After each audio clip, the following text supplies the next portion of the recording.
Amen.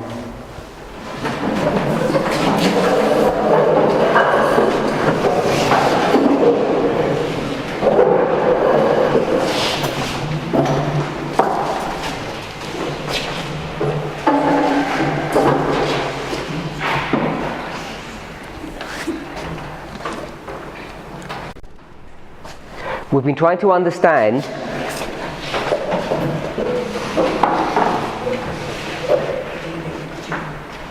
what this passage from early writings is referring to.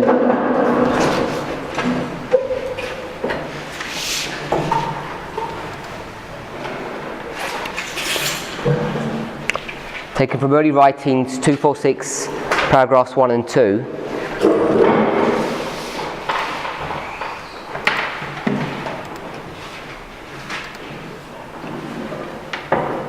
Particularly the portion where it says, to be God's purpose to conceal the future and to bring his people to a point of decision without the preaching of definite time for the coming of Christ, the work designed of God would not have been accomplished. So I want to pick up a point that Brother William made.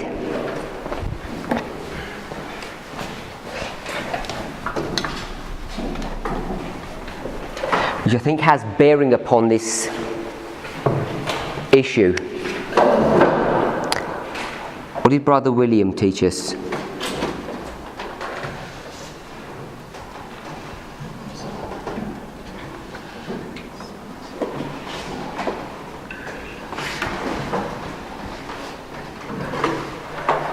What did Brother William teach us?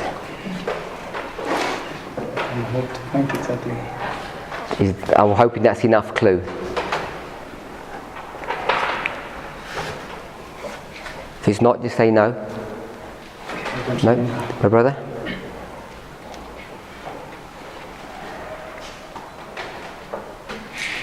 No?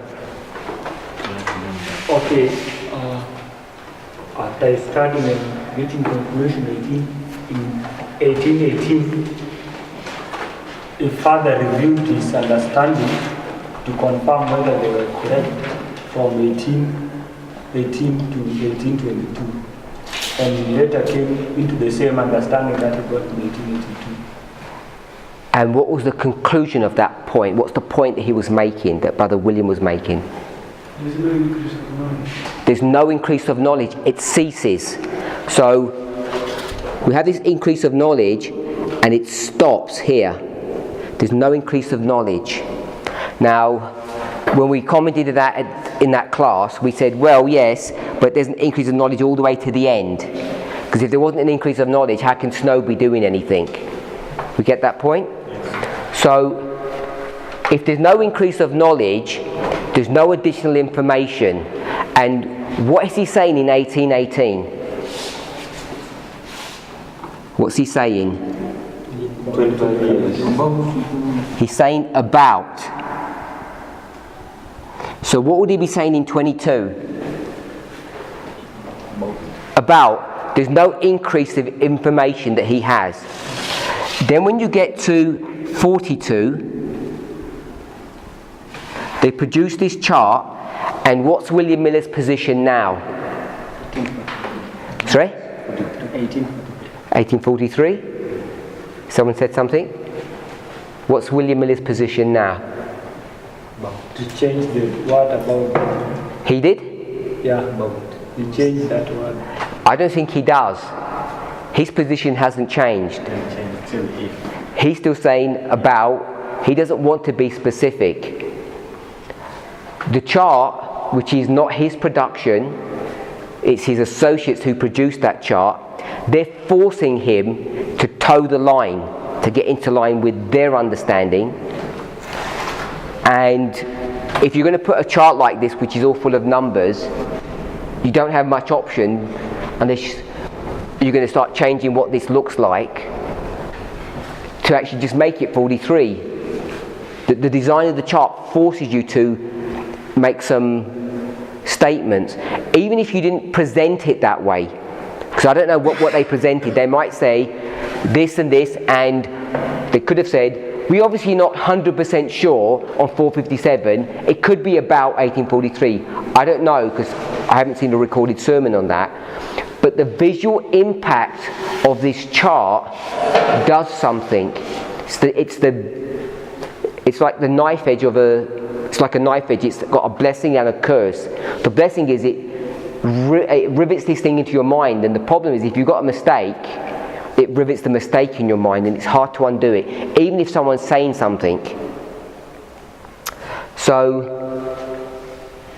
if we go with William Miller, after 1818, he doesn't have any increase of knowledge. Where does the increase of knowledge come from? Brother Kephas isn't here, so I was going to ask him, where does the increase of knowledge come from? Many people have said it, not just him, but they've said it in different ways. From divinity. So my brother over there said, God raised up Samuel Snow, and he said God gave Samuel Snow a message. And I said, well, if he did that for Snow, didn't he raise up Miller? Didn't he give Miller a message? The obvious answer is yes, he did. And what do we call that message that he gives to Miller? An increase of knowledge. So if there's no more increase of knowledge, whose responsibility is that? Ours or God's? Why ours? Because we have to do our part of going to search. They were searching for... He's not even... It says 22. He doesn't preach till 31. So another 9 years before he's going to be forced into preaching. And he marks 22. And the only reason we mark 22 is not because it's the end of his studying, but in 22 he's got to the place where he can basically produce a creed. I don't know if what the right word that... I don't know if anybody can remember the word that... Doctrine. I think it was a Latin word. Crescendo. And it says afterwards, the compendium of the faith. That to me sounds like a creed. This is his creed, his definition of what his faith is. Then if we read on, it talks about the production of his rules, his 14 rules. All of that is happening in that history before he goes. I'm pretty sure even the rules are before he begins to preach. It's another 9 years before he's doing that. So it's not stagnant, but he still doesn't get any new information. And it's not because he's not studying or trying. So if we were to go to the elders in the story of Moses, how do they know the end is here?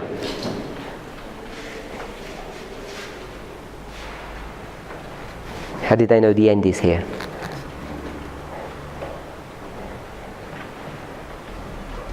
Moses was sent to them. Because Moses was sent to them? When is he sent to them? Where's the first place that you see that he's sent to them? When he's from Midian. When he comes back from Midian. But when he kills the Egyptian, what did the Jew say to him? You want to be our judge. Why would he say that? He knows he's Pharaoh's son. He knows when Pharaoh dies, even though he's not the rightful heir to the throne, he's going to become Pharaoh. Everyone knows he's... So if he meant, are you going to be Pharaoh to me? He wouldn't have said that. He would have been scared. If Pharaoh was there, he wouldn't have said, and who made you a judge over me? Pharaoh would have just killed him. What does the Hebrew, mean when he says, who made you a judge over me? What does he mean by that statement? He must have known that God was going to send someone to rule them, to lead them. Yeah, so he knows who Moses is. So the question I was asking is, how did the elders know what's going on?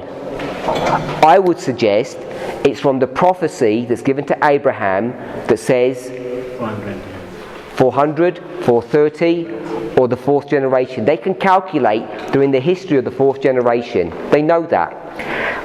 So they don't need God to do that for them. That's just reading. How did they know Moses is the targeted person?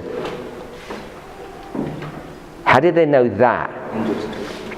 Angels told them. So this is God giving them an increase of knowledge. They're saying, you're looking for the 4th generation person, and he's here. By the way, when you say the 400 years, 400, 430, either one, when does that finish? Because what year number are you at Moses' birth?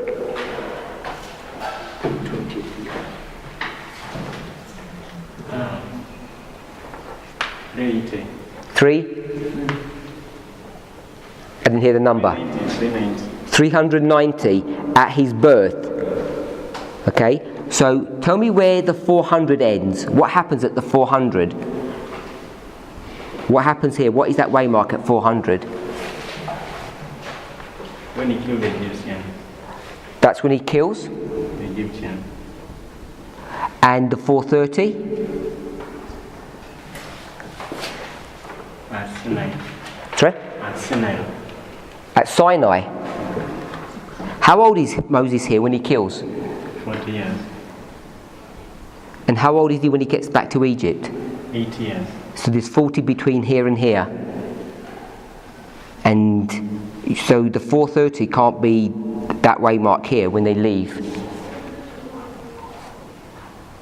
You see that? The maths won't work. Yeah? My brother? What year is Moses born in? You've got a choice of 3 questions. What year is he born in? What is the waymark for the 400? And what is the waymark for the 430? So you can answer any one of those 3 questions, or all 3.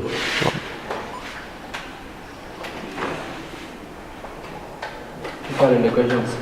Sorry? Follow the questions. Repeat the question? Yeah. All 3?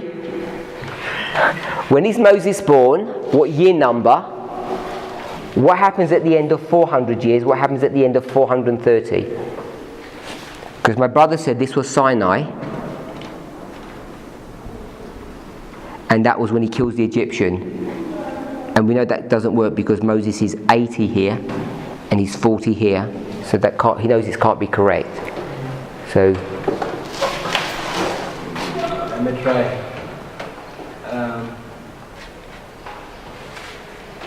So if Moses left when... just tell me the answers.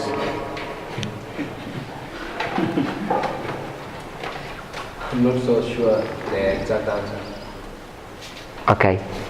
So what was you going to tell me with Moses left? Oh, that would have just ended up with no answer. That would never help, would it? I'm guessing. Okay. Just tell me you're guessing at the beginning. 360. I think it should be 3 something. 360. Brother Wilson? About 300. 320 at the 400 Exodus. and the 430. Going to Egypt. Going to Egypt at the end of the wilderness period.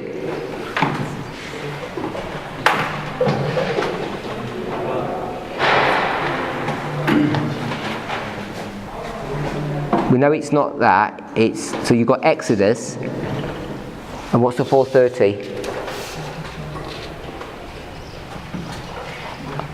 I only drew it that way because he told me to. I'm not saying that picture is correct. My brother? I don't know.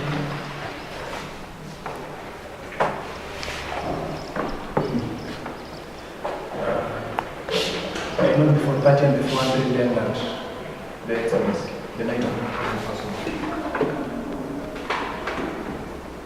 So you've got Exodus and that one. the birth. How old is Moses at the Exodus?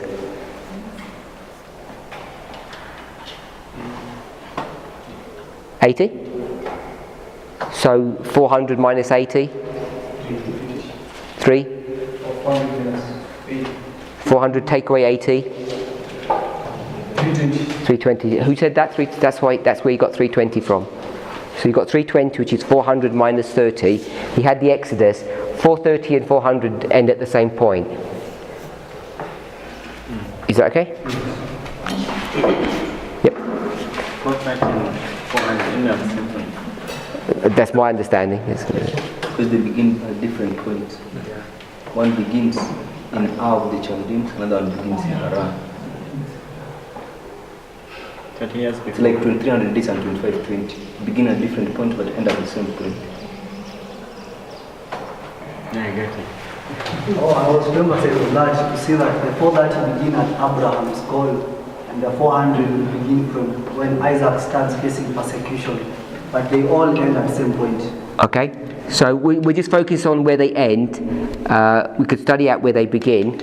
So the birth can be calculated, but to know it's Moses, to know that he's the special child, that has to be from an increase of knowledge. Why does Pharaoh suddenly want to kill the children? All the boys. Why does Pharaoh want to suddenly kill all the boys? I think it's not sudden. The powers of darkness know that a deliverer is going to be born and they want to move on. They are going to walk through Pharaoh. So could we call that an increase of knowledge? I wanted to say Satan is working on his mind, and so there's an increase of knowledge. So the increase of knowledge is a supernatural phenomena which we would call divinity. So once we get this, I know God's leading the movement all the way through, but just following with what Brother William was saying, after 1818, there's no increase of knowledge. It seems to sort of stagnate all the way across. They don't seem to learn that much new information. In fact, this is just a refinement of previous charts, and the previous charts were just a synopsis of William Miller's sermons or books. So if he's saying about, because he's still not sure about everything, when you get to this history and we say God hid his hand over this mistake, let's go back to the question, what is a hand? Sister Emma? I'm asking a question. I think, well, a hand can represent lots of things in scripture, so I don't know. In this instance, exactly. Well, tell us some of the things if there's loads. It's a symbol of righteousness, judgment,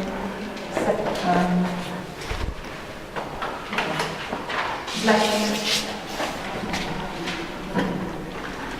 So some of those things, you're taking hand to mean some of those things by association. When you say by the right hand of his righteousness, you're just saying, I think, when you say righteousness, unless you've got other, or you think... Or looking at the way the phrase the hand of the Lord is used. So the hand of the Lord, you can tag down firmly to righteousness. Maybe not, but definitely deliverance and blessing and judgment. Judgment, deliverance, what else? Blessing. Blessing. And the Lord's in the blessing. Anyone else? Strength. Anyone else? From Daniel 11:45, I see it as being brought into subjection.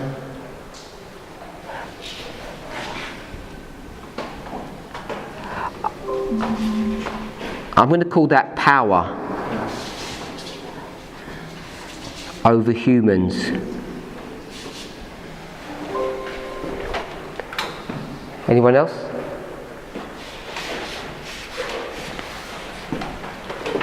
Hand.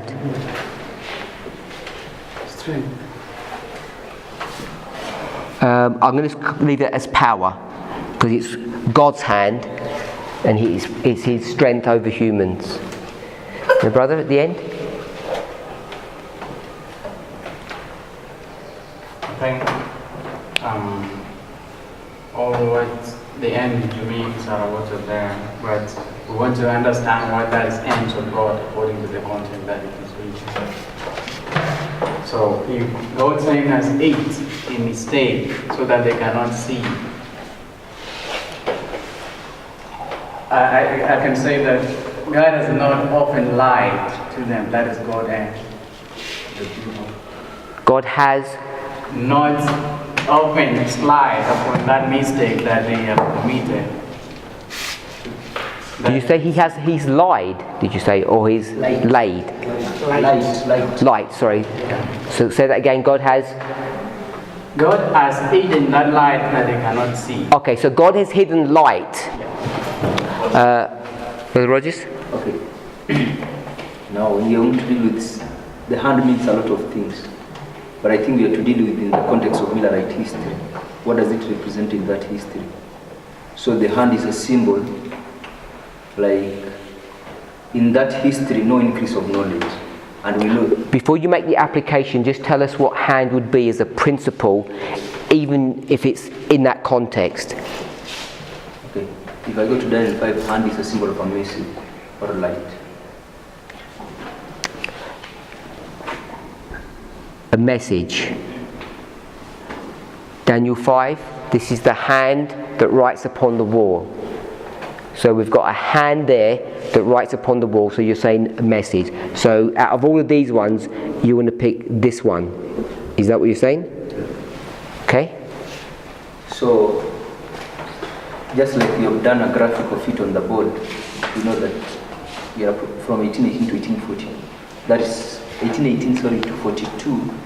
Or if we went until April 19, yeah. If you are willing to do that, God has his hand over mistake, meaning no increase of knowledge. But when he removes that hand, we see an increase of knowledge, beginning through the labors of Samuel Snow. So maybe this diagram, the problem with these diagrams is, when you, by the time you've seen them and you draw them, so you have hand-eye coordination, it gets riveted in your mind and you think this is the way it is. So take this with a pinch of salt. So maybe something like this. There's an increase of knowledge, it kind of stagnates, and then there's a sudden increase of knowledge. There's an increase of knowledge afterwards. That's what you've just said. I've just drawn what you said. So this phenomenon that God had his hand over mistake, because you have said that increase of knowledge is a divine work. So in that history, God is doing normal for them. Normal light is being opened. But when we come to April 19, now the hand has been removed. And if we go to history, the removing of the hand basically means that we see an increase of knowledge on the mistake that we did. Yeah, I'll go with the blessing. Okay, explain. The reason why I'll go with the blessing, because in Daniel... Hand equals blessing. Yeah. Okay, that one there. Yeah. The reason why I'll go with that is because in Daniel 12, the Bible says, blesses he that waiteth. And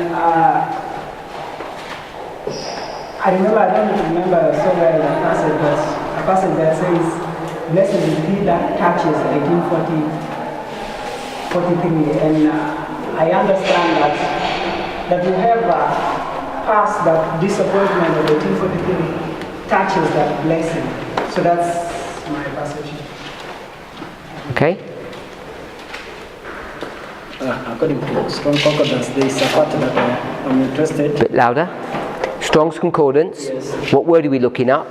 That hand. So we're looking up hand in what verse? So. Sorry? No, we were looking about it, but I looked how is it used in the Bible. So which verse are you looking? The verse. Oh, the verse, it is Genesis. What's that funny? Genesis 3:22. Genesis 3:22. Yes. And read the verse. It says that, and the Lord God said, behold, the man is become as one of us to know good and evil. And now, lest he put forth his hand and take also of the tree of life and eat and live forever. Is that the first hand we see in the scriptures? No, there are several hands. Before that? Okay. Okay. And the meaning, it is fractional or part. Fractional or part? Or part.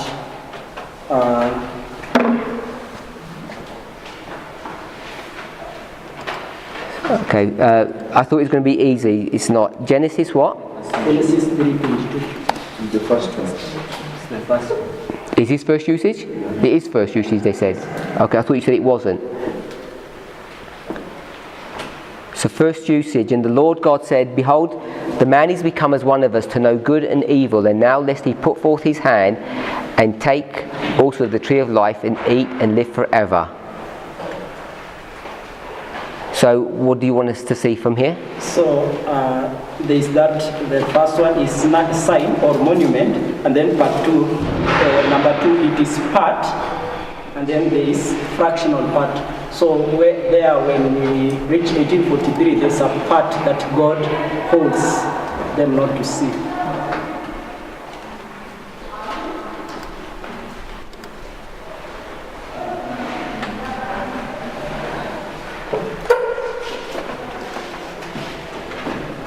My brother? No, not that one. Comment on this.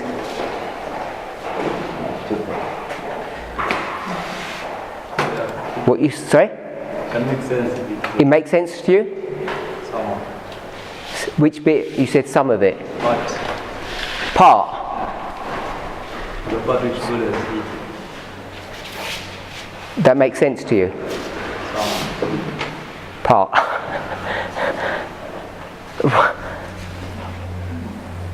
My sister? Jackie? What? No what? Answer what no means.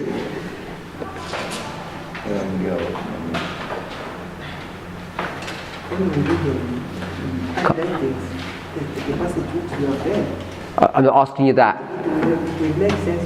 I'm not asking you that. I'm asking you to comment on my brother's analysis of Genesis 3:22. I want you to comment on that. You don't want to comment? Well, you have no comment. You agree, you disagree, you like, you think it doesn't make sense, what? You must have an opinion.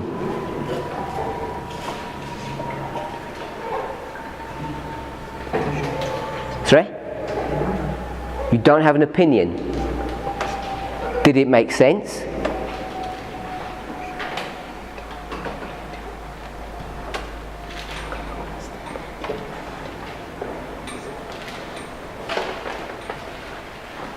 Do you want him to repeat it? Do you understand what he's talking about? You've got to tell me something, not just like, I don't have an opinion. He wants. Okay, so can you repeat what you said to her, please? Okay, for Sister Jackie. Have you got it on your phone? Do you have it on your phone? Just let her see as he reads. So you tell me, does this make sense to you? Okay, the verse says, And the Lord God said, Behold, the man is become one of us to know good and evil, and now lest he put forth his hand and take also of the tree of life and eat and live forever. So I picked that word hand, the way it is being used, and then I typed in, I looked in the Strong. And this is 30:27? Yes. Okay. Yes. And it is first usage in the Bible there. Okay. And then... Do you understand first usage, Sister Jackie? What we mean by that? Does that make any sense to you? If I say first usage. What does that mean? Yeah, I didn't mean paraphrase. I mean, but what does it mean? What's the significance of that?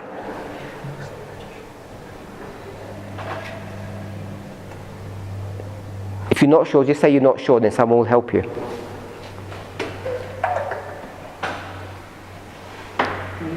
Sister Joy, explain what first usage is, why we do that, what it means.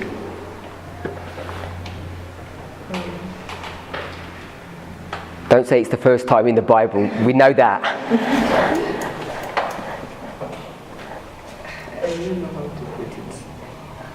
You have to try. You're a teacher. You're going to go to a class later on this week and you're going to say first usage. Sorry? I think I'll just paraphrase and call it first mention. Where that's fine. First mention. Mentioned first in the Bible, and you see how it has been used. And how the word has been used when it has been first mentioned in the Bible. So what? Why can't you go to the second usage or the fifth? Why are you worried about the first? Brother Wilson? Why are we worried about first mention, first usage? You use that, don't you? Yeah? When you teach, you'll use that principle. Why? So, the first usage of the rule of the first mention means that word, based upon the subject that we are studying, the rule of the first mention or the first usage, it has, let me use the word, the DNA in it. So the other person that is going to speak unto us, it doesn't really add more information of what we are studying about the subject. Did that make sense, Sister Jackie? Not about the hand bit, we're going to deal with that in a minute, but just why we go to the first mention of it. That makes sense? Okay. Sister Emma, do you use first mention ever? I think so. Sorry, you're not sure? I think I personally used it in study. No, have you used it or not? Yeah. You have? I've heard people use it. No, I've heard people use it. You haven't ever used it? I'm trying to think of an example where I've used it. I don't think I have. Okay, so do you want to have a go even though you've never used it? Yeah, I think to me it sets a precedent of how that word is used elsewhere in the Bible, so it's a significant usage of it.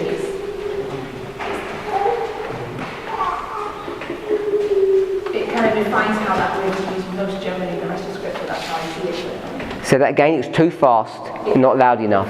It defines how that word is used in the rest of Scripture.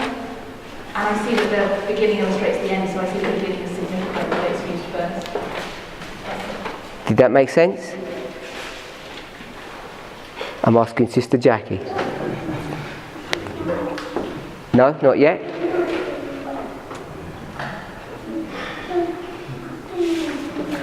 Who are you smiling at? Who are you looking at? Look at me. Sorry? You still haven't understood?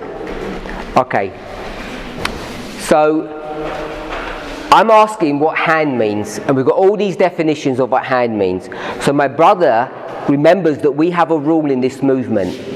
You take this English word hand, or hand, or you get the root word of that, you go into the Bible and you type in hand, and you see the first place that it's ever spoken about. And when you go to the first place, what do we call that? We call that an alpha. Alpha is the beginning of the Greek alphabet. You okay with that? So we're going to go to its first place, and we're going to see how is that word used there. And then when you see how it's used there, and you go, say the word hand is 100 times in the Bible. Let's say 10 times. In the fifth place that it's used here, it's going to be used differently than it is at the beginning. Which one is the most significant usage? Would it be the first, the third, the fifth, the ninth? Which one is the most important use of that word? And we say it's the first time it's used. So the first time you see a word, you see how is that word used in its original context, and then that will help to show and define how it's going to be used when. At the end, because it's Alpha and Omega, because we're worried what it's going to be at the end of the world. We're not worried how it's going to be used at the fifth one, because the fifth one we can read it, we know how it's being used. So what we're going to do is we're going to take its first usage, and that will define how it's going to be used. Not the fifth one or the fourth one or something like that. So for instance, no, we won't go into it. Does that make sense? Okay. So that's why we went to Genesis 3:22. And the problem is, what I see the way you just did that, one of the problems, we'll go with one of them, is when we go to first usage, what are we looking for when we do that? What are we looking for when we go to the first usage of the word?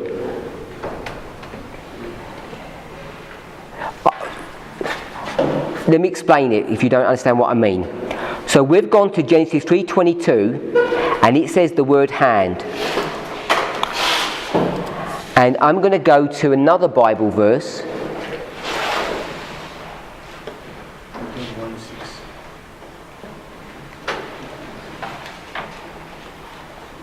And I'm going to go to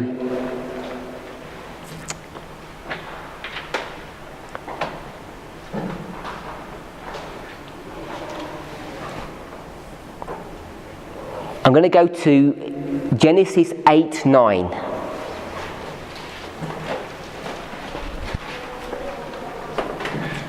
No, I'm not going to go there.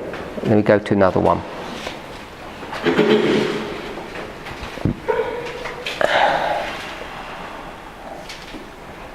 Genesis 9:5. We'll do that one. Genesis 9:5. And surely your blood of your lives will I require at the hand of every beast will I require it, and at the hand of man, at the hand of every man's brother will I require the life of man.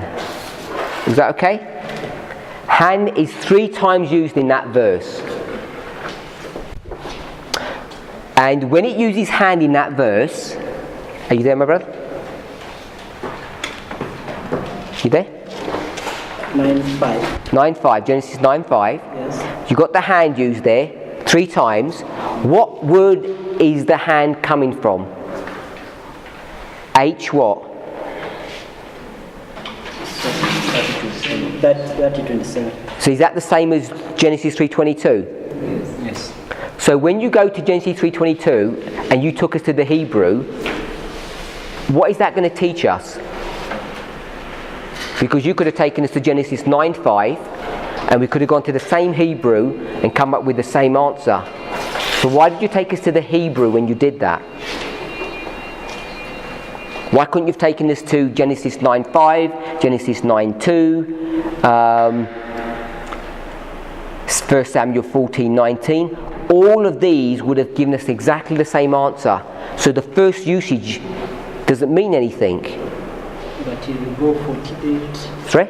Genesis 48, the use of the word of the hand, it is different from. That's fine, it's different, but in 2 Chronicles 18:33, I'm just pulling up any random verse, it is the same. So if I went to 2 Chronicles 18:33, I would have got exactly the same answer as Genesis 3:22, because they're the same Hebrew words. So how are you using that rule? So the context will determine. The what will? The context. How do you know context? In which language are you going to determine context? How many languages are we dealing with?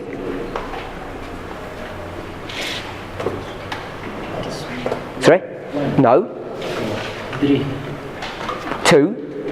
English and Hebrew. So we've got 2 languages. What about Greek when hand is used in the New Testament? Yeah, but we're not in the New Testament, we're in the Old Testament. Because if you go to the Greek Testament, if you go to the Greek New Testament, it's a Greek word. It's not 30:27, it's something else, it's G something. So we'll stick with the passage. So how do you know context? Which language do you determine context in? English is the one we determine. So the English is going to determine the context. So when you're going to use the rule of first mention, you can't do that in the Hebrew. You have to do that in the English. You okay with that? Then you can check the Hebrew and see if your definition of the hand is correct, or you just made some silly thing up. So let's go to what you did, Genesis 3:22, and let's look how the word is used, but you've got to do it in the English, not in the Hebrew. Otherwise the rule doesn't work. Before you do that, I want to know if you agree or you understand what I've said. How you are using the rule of first mention, but you're not using it properly. I've got to make sure that you understand, because if you don't understand, the others don't understand either. Don't just say yes. Okay, you have said that the flaws that may arise if we use the context or we interpret in English. When we go to Hebrew, it will give us different meaning. Is that what you mean? The word hand can mean lots of different things. Yes. But when you use the hand in the English, you can use it in different contexts. So you're going to go to the rule of first mention, and the first mention of how that word hand is used is going to be defined as the premier symbol. Are you okay with that? The problem is when you go to the Hebrew, what does hand mean? It can mean lots of different things. Yeah? So how do you know what hand means in Genesis 3:22? You took us to the Hebrew, give us the definitions for the Hebrew, what hand means. Let's go back to that. So I'm in Strong's 3027 and read out what all these definitions are of what it could mean. So, a hand of man, B, I mean strength or power, that is figuratively. Side, of land, part, portion, that is when it's used metaphorically or figuratively. Various special technical senses. A sign or monument, that is sign, monument, and then part. 1 second. Who's got eSword on their computer? Sister. Is your Strong saying all of that? That's Thayer's. How can you have Thayer's? It's Hebrew. Not Thayer's, try to sorry. You said Strong's you're reading. Yes, Strong. My Strong doesn't say that. That's a BD. You tricked me. So you went round driver Briggs?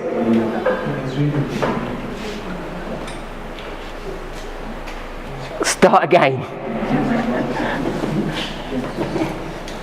Okay, BDB, definition. So you just read all this out. Hand, strength, power, side of the land, a part, a portion, very special technical senses, sign, all of that, yes? Yes. Okay?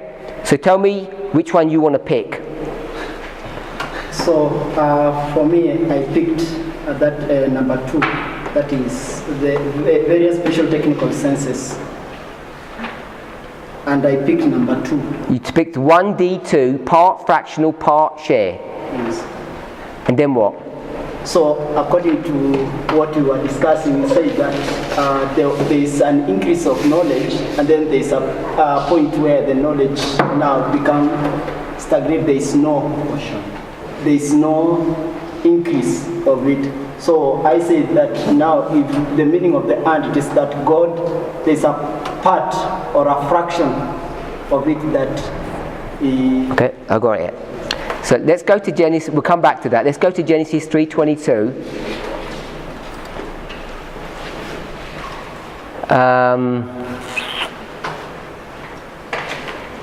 My brother, tell us what Genesis 3:22 is.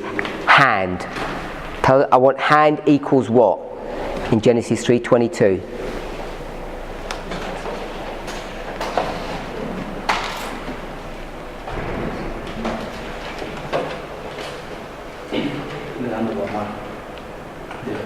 So I know it's man's hand, but hand equals what? It's a symbol of what? Sorry? It's not even a symbol.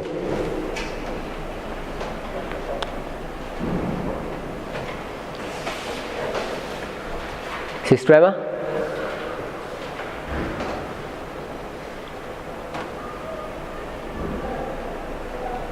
Yeah, I think it's a literal man's hand. And so when God does stuff by his hand, because he's got a bodily form, that's a literal hand too. And so how do we generate all of this stuff? So, is it similar to making a choice to do something here?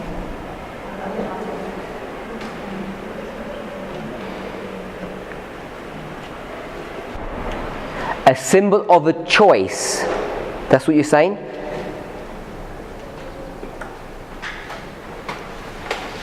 And this is a choice to do something evil. Let's choose. So it's a symbol of evil. It's a symbol of an evil choice. That's what you're saying, that's what you want us to see. The primary definition, the premier symbol of a hand, is to make an evil choice. That's what you've just taught us using first mention.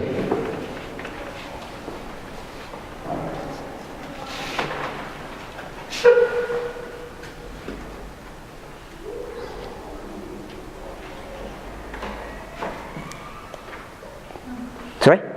So at the very end of the world, when God's going to get his hand and carve us out of the mountain, that's going to be an evil work as well, like the church says it is. No, because this is man's hand. Sorry? This is a man's hand, so at the end of the world it's... No, you told me the definition, the symbol is someone making an evil choice. You didn't say a man, because now you're changing the definition. Okay, I'll change it to man's hand. So the premier definition of hand has to be a human being doing evil work. That's the first primary definition of what hand means. In this context here, yeah.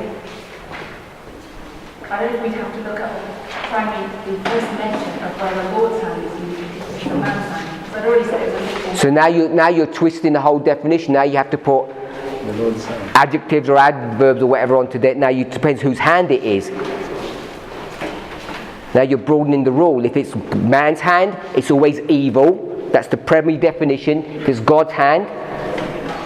So if I showed you, just for as an example, if the first usage of God's hand was that he was a destruction, then how would you factor that into Daniel chapter 2? I guess what I'm still struggling with first mention. I thought we said it was okay. I don't know whose we is. Primary definition of it, or it's the end of the space at the beginning, so the first one has to be the way it's used at the end. You tell me, is the rule valid, and if it is, how you would use it or what it means to you?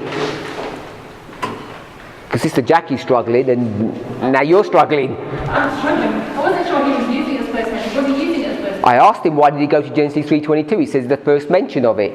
So first I thought he said it wasn't the first. He did say it wasn't at first, and he got pushed into saying it was the first. That's why I thought it wasn't why he went there, because he said it wasn't the first. Okay. Even whether it makes or not. I was according to my understanding. Don't say that, just tell us the answer. Yeah, that's the answer. What? The hand that is used in Genesis 3, it is a literal hand. And we all believe that God is invincible. So God is what? God is invisible. When he says, Does he have a body? Does God have a body? He is invisible. No one has seen God, but Christ is the image of the invincible God, according to Colossians 1:19. So God's hand is the same.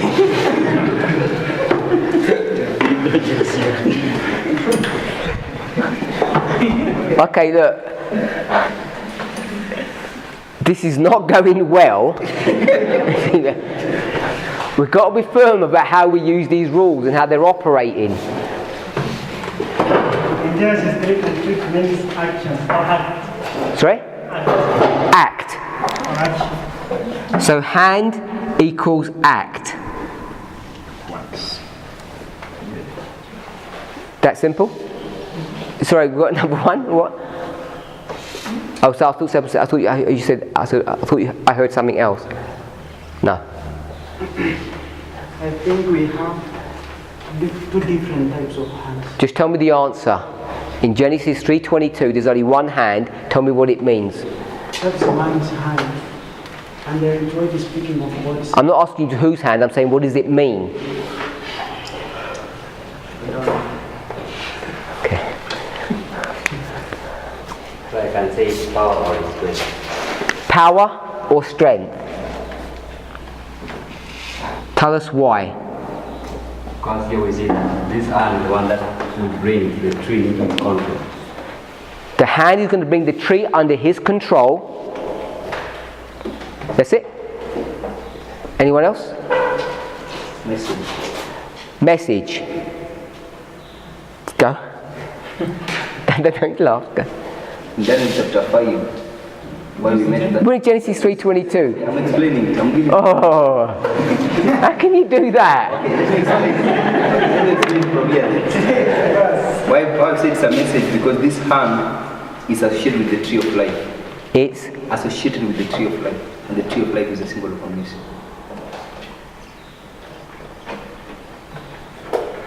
Isn't it the symbol of life? The word of God gives life. I don't think you can use that rule that way.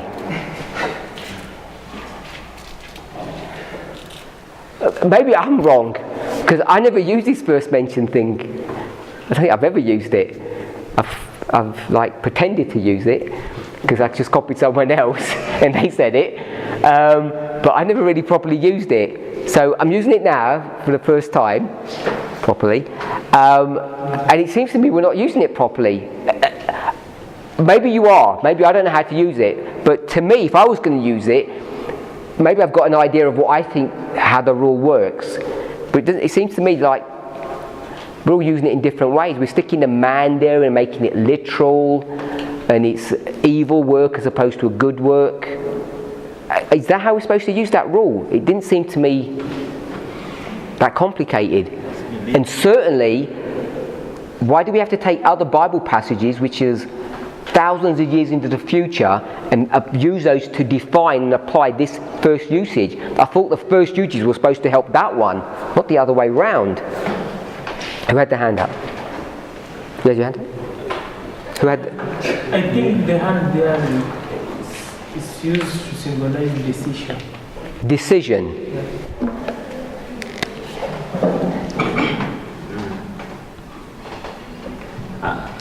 I'm combining those three: act, power, and strength. So I think the hand in verse 22 is talking about the act and power and strength at a go, because God is saying, if man stretch forth his hand and take the tree of life, so that is my answer: act, power, and strength. Okay, and power and strength are direct synonyms. Yeah? Which is, so they would be the same. And act is the ability to do something. You think and then you act. Yeah. So it's the ability to put your thoughts into action, which is power. So you make a decision and then you act upon the decision. So you've got all of these four. You make a decision, you act upon the decision. When you act upon the decision, you have the power to do that. What is God going to stop him doing? Taking hold. I will also go with the power and strength. Reason being, it is written that lest he put forth his hand, and the putting forth of the hand leads him, is equivalent also partaking of the fruit. So it says that as the putting forth as partaking. So what's God going to do? He's going to prevent him from having the ability or the power to do this thing. And how does he prevent him from doing that? Send him out of the garden. He sends him out of the garden. He could chop his hand off, I guess, but he does another option. He says you leave, so you don't have access to the tree. So God's going to limit the power of the hand to do something. So we've discussed it for long enough. I want to suggest, if we're willing to sort of come together, that the way we're supposed to use this rule is to try and look at the first mention in a general sort of overview of what the verse is trying to teach, not the minutiae of it, not that it's a literal hand or it's a man's hand or a woman's hand or Satan's or God's. This hand is the ability that you have to put your thoughts into action. If you couldn't open your fingers, your hand would not have any power to do anything, would it? Because your arm can't do anything. Your arm is not able to pick fruit. You have to have your hand to do that. So it's a symbol of the power that you have to put your decision into practice. So I'm happy with any of these ones. But I think to me the one that would be the epitome would be power. It's a strength of someone's power. They make a decision. When he left the garden, what did he want to do? Eat from the tree of life. Even if it wasn't him, it was Cain. Some evil person wants to go and eat from the tree of life to sustain their life, but they don't have power to do it. So I think the hand in this context is a symbol of power. If that's correct, then what we want to do is see how the hand is used in multiple situations, and we're going to use the parable technique from the literal, because people kept on saying this is the literal, like that had an effect. But if we had been cognizant of how the rules work, we would have known that the literal, the alpha, is defining the spiritual or the omega. So at the end, it's not literal hands, it's a spiritual concept of power, the use of power. If we can go with that thought or idea. Just want to add another point now, if we're okay with that concept of how first usage works. Let's go now to the Hebrew of this. So I want to have a quick discussion about the Hebrew. First we'll go to Strong's. We'll do it both ways. I want to go to Strong's first.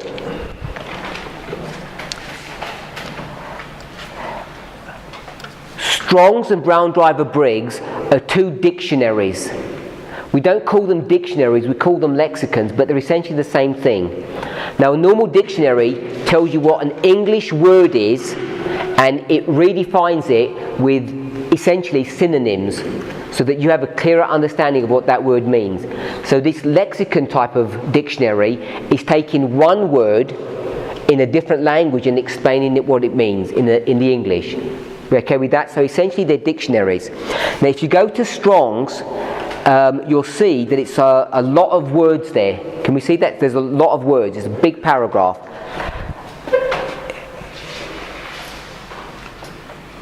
So I'll read it.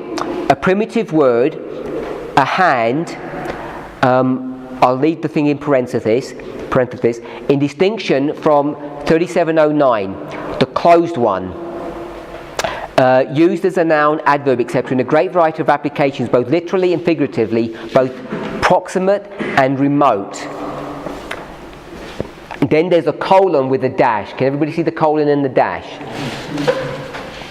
That colon and the dash means everything that comes after that is not definition. That's not what the word hand means. Everything that comes after that. All the words that come after that, the first word, it says plus be able, X about, plus armholes, at, axle tree. Can we see all of those things? None of those is what that word means. All those things is what the King James translators wanted to translate that word 3027 into. So they read a passage and they got 3027. They said, what should we call that? We can't call it hand, we'll call it axle tree. I don't know what an axle tree is. I presume it's an axle of a cart of some kind. We'd have to check the context of that. So you wouldn't call the axle of a car a hand, would you? But it has some meaning in some shape or form that you can use it as the same word. Give another one example. Stray. What does it mean to stray? It means to wander away, doesn't it? So how do you get the word hand to mean wander away? How did that work? I'll suggest something. If you go back to the original definition, it says, in a great variety of applications, literally and figuratively, both proximate and remote. What does proximate mean? Proximate. Proximate means close, proximity, and remote means far away. So it can mean something that's close, and it can mean something that's far. What does it mean if you stray? It means you go far away. So you can see how they can use this word to mean go far away, to mean stray. Yeah? So if you go back to the original definition, it's a primary word, which means there's no words underneath it. It means a hand, the open one, indicating power, means, or direction. Why is it the open one as opposed to the closed one? What happens if you've got a hand that's open? What can you do with it? Why has it got power? Sorry? Why has it got power? Because it can hold something. When it's open, you can clench something and you have power over that thing. And it says, in distinction with 3709, what is 3709? If you look at it, it talks about the palm. It's just the palm or the sole of your foot. Your palm has no power to do anything. What gives you the power? It's the fingers, it's the digits when you can close something. The palm itself has no power. So the difference between 3709 and 3027 is that one of them is just the palm, and the palm has no power, even though it's the same entity, the same member. But the thing that gives you power is the fingers. So it's distinguishing what it means. This hand doesn't mean fingers, it means the ability to grasp something in differently than the palm does. Does that make sense?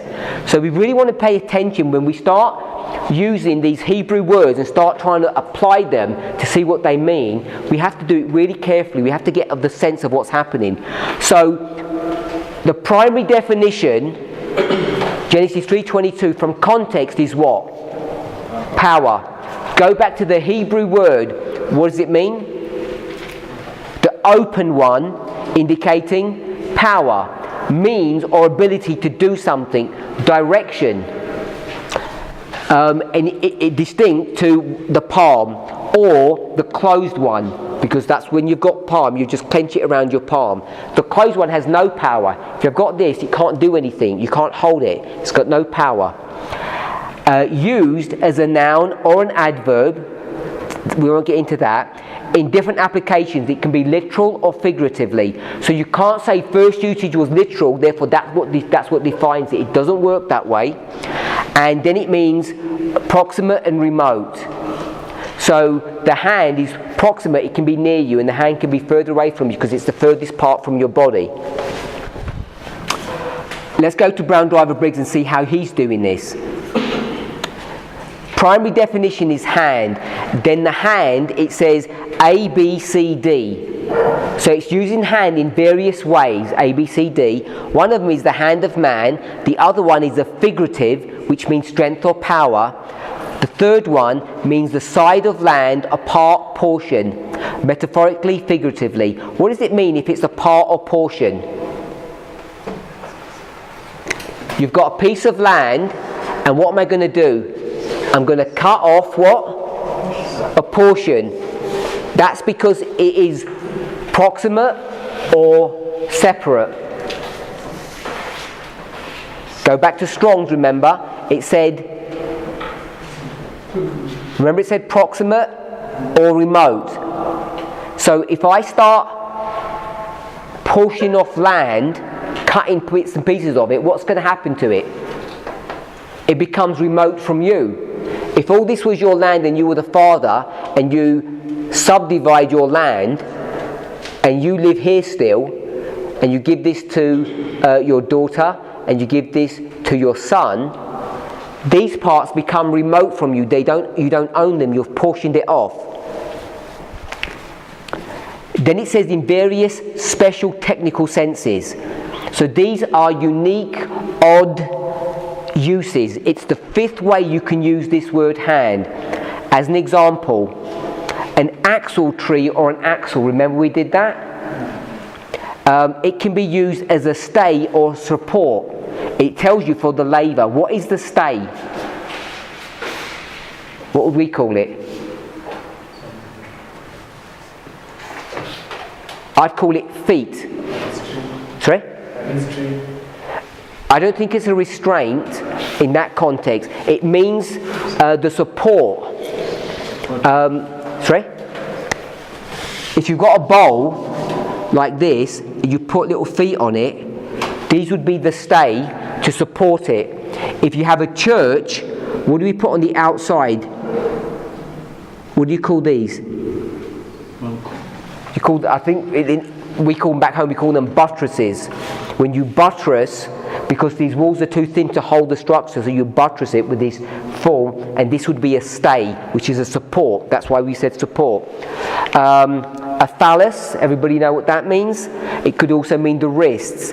So when my brother took the fractional part share, he was using this concept here, which means not proximate, it means remote.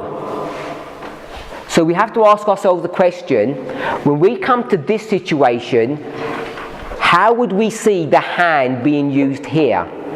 What would be the premier definition when God put his hand over a mistake?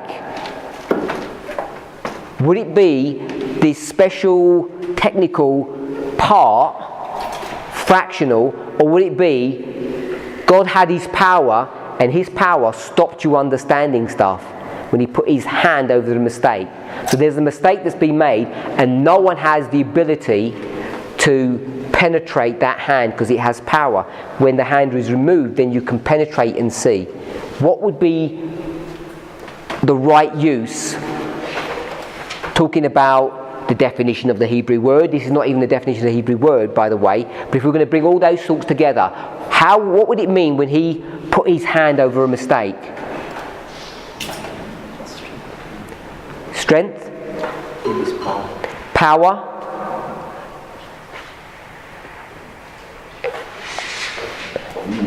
Sorry? Means. His means, which we could say is power. Yeah? I'm not looking for synonyms. I'm asking if people are not in agreement with that. So let's go with that then. God gives William Miller power to understand what's going on. And that power is the ability to fight against all these preconceived ideas. So his power, divine power, divinity, to fight against humanity, not just his own humanity, but the humanity of the people around him. We could call it papalism. Then, God gives him no more information about definite time. And there's already a mistake in this because he hasn't quite worked out the details. He's got preconceived ideas about the timing of it. And from here to here, there's some level of guesswork. One of the issues is, how do you start a calendar? Do you start it equinox to equinox, or do you use the Karaite reckoning of time? How do you go about doing that? He had some increase of knowledge here because he's not going January to January, winter to winter, he's going spring to spring. So he has an increase of knowledge on that. Someone must have taught him that, I'm suggesting God, but he doesn't go any further. Once he's figured all that out, God says, okay, I'm not giving you any more information. Why doesn't God want to give them any more information? Because he wants to bring them to a point of decision, which is here. Why does he want to do that? What is the test for them? What are they being tested on? Time? Principles and rules, how they use principles and rules that he had given them.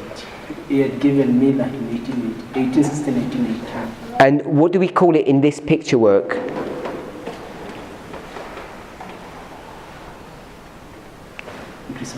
The increase of knowledge. So I want to suggest that he's going to bring them to a point of decision. Do you really believe the increase of knowledge at the very beginning of the work, or don't you? And when you think about it, isn't that what the test was all about? Do you really believe in definite time? Or don't you believe in definite time? Did William Miller pass or fail the test? Initially. He fails the test. I want to suggest he fails the test. God has to raise up another man to do the work. And William Miller is going to resist and fight against this man. Now you might argue Himes is the one that's controlling Miller. By the way, do we know that Miller is very ill in this history? Yeah, he's extremely ill. And when you get physically ill, you can't think properly. So I don't know who's really controlling the situation here, if it's Himes and he's just directing Miller. But between them, Himes and Miller, they're not allowed, they're not going to let this increase of knowledge be given to the movement, and they're going to publicly resist it until they realise they're losing a fighting battle and then they begin to accept it. But that's a separate point. What I want us to see is they're brought to a point of decision whether or not they believe the increase of knowledge here. That's what the test is. Who brings this test to them? God does, because he could have given them an increase of knowledge. He could have shown them Karaite reckoning very early on. He's not going to do that. He could have shown them that it's in the autumn, not the spring. He doesn't do that. They have this stagnation period, and the stagnation period is because God demands it or deems it so, which is the hand. He puts his power over the movement, or another way to express it is that he no longer gives power to the movement. When he no longer gives power to the movement, then the movement stagnates, and come the test here, the point of decision, then they're going to decide, he's going to decide, who actually believed and who didn't.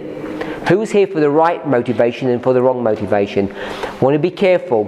When we say that there's no more power or anything, we have to remember 1840s back here, 90% through this history, and there is the glorious manifestation of the power of God. We're talking about a specific, unique point, because 1840 verified what? It verified this increase of knowledge. One day equals 1 year, and in 40, 1 day equals 1 year. It's a verification, not any new information. They don't understand about the role of radical Islam. We understand that. By 44 here, April, now they're going to be brought to a point of decision. Their reference point is this, but they have a secondary witness that it is true. But there's no increase upon is it 43 or not 43. Are we okay with that understanding of how this point of decision works and what's going on here? Because when we come to our history, we have the same dynamics. We're going to be brought to a point of decision, and the point of decision is going to be based upon what? Whether or not we accept these foundational truths beforehand, or what we would call the increase of knowledge. Any questions before we close? Okay, now what about Great Controversy 343, paragraph 2? Before we go there, is everybody okay with how we're going to use first mention rule? Yeah? Is everybody okay how we would go to use the Hebrew or the Greek concordances, whether it's Thayer's, Brown, Driver, Briggs or Strong, and how to use them carefully? We can't just pick up random thoughts and we say, I like that definition, so I'll use that one. You have to be judicious in the application of those lexicons. You have to really see what are they trying to teach us and use them carefully. Because sometimes we've done this in the past. We've taken obscure definitions of those words, twisted them to try and make them fit, without actually understanding what those little nuances mean. They don't often mean what we think they mean. I don't think we can take the concept where it says part and then we can say, well, they have part knowledge, when that part didn't mean anything like that. It meant something totally different in its proper usage of the word part, when it was used figuratively to be something that's far away or sent away. They were the main things that we spoke about. So you want to take us to early writing, great controversy. 434? 343. Oh, 343. Paragraph? 2.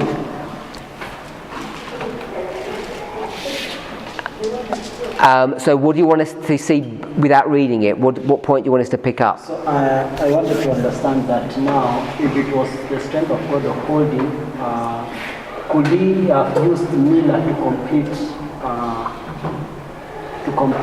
Earlier we had said it is because of the laziness of those people. What we have said, but now you have corrected that it was the providence of God. But here, Ellen White says that when we can read that, it says that men are instruments in the hand of God, employed by Him to accomplish His purposes of grace and mercy. Each has his part to act. To each is granted a measure of life, adapted to the necessity of his time, and sufficient to enable him to perform the work which God has been given to do. But no man, however honored of heaven, has ever attained to a full understanding of the great plan of redemption, or even to a perfect appreciation of the divine purposes in the work of his own time. Men do not fully understand what God will accomplish by the work which He gives them to do. So could Miller be given that work to go through if he could understand God giving him the principles and rules? If he could be faithful with that principles and rules, could he be used to the very last? Because my argument earlier was that he was not faithful in what God had given. If he was to be faithful in that rules and principles, then he could have seen the mistake that is ahead. It was faithful. So my brother says he's faithful.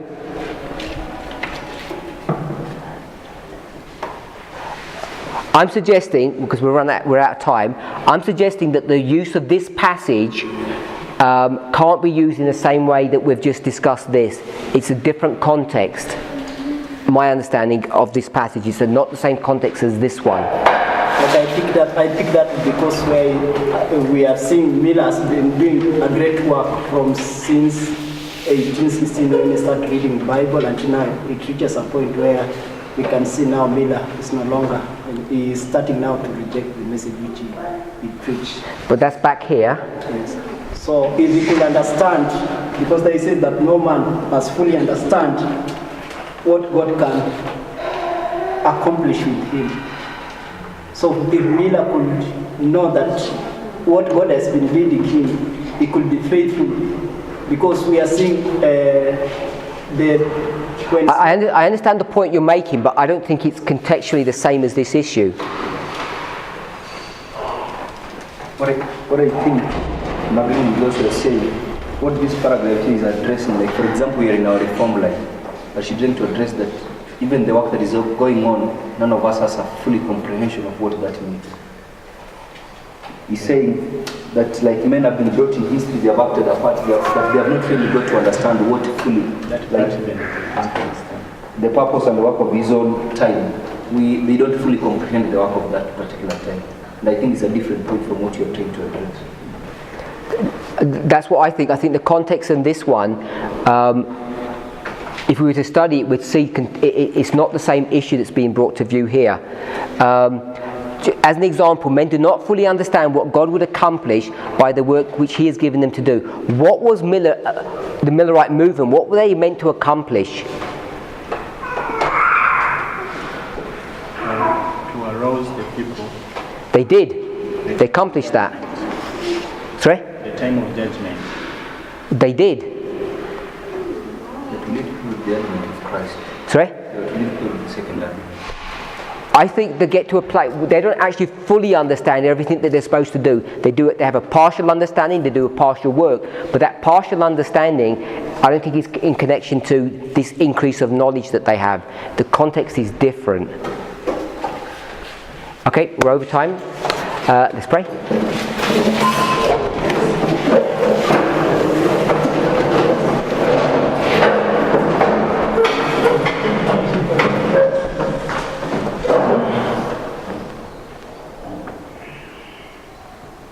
Heavenly Father, we give you praise and thanks for your goodness and your mercy towards each and every one of us kneeling before you.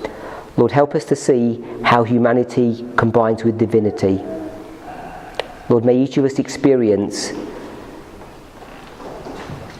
the Holy Spirit using us and directing us, even in ways that we don't fully comprehend or understand. As we see how you bring your people to a point of decision in the past, we see, Lord, how you have brought your people now to a point of decision. May each of us pass those tests that you bring to us. We ask and pray in the precious name of Jesus. Amen.